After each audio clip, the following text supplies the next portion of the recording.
Moïse ne renie pas Dieu, mais il ne renie pas non plus son peuple, il est cohérent avec son sang, il est cohérent avec la voix de Dieu.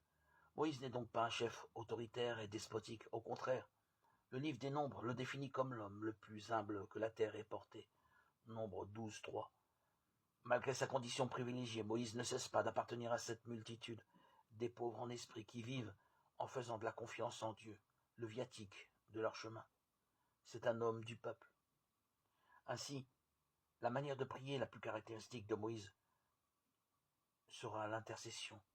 Sa foi en Dieu ne fait qu'un avec le sentiment de paternité qu'il nourrit pour son peuple. L'Écriture le représente habituellement avec les mains tendues vers le haut, vers Dieu, presque comme pour faire un pont de sa personne entre le ciel et la terre. Même dans les moments les plus difficiles, même le jour où le peuple rejette Dieu et le rejette lui-même pour fabriquer un veau d'or, Moïse n'envisage pas de se détourner de son peuple.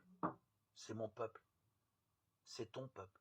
Il ne réunit pas Dieu ni le peuple. Il dit à Dieu, ce peuple a commis un grand péché.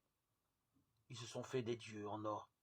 Ah, si tu voulais enlever leur péché, ou alors, efface-moi de ton livre, celui que tu as écrit. Exode 32, 31, 33.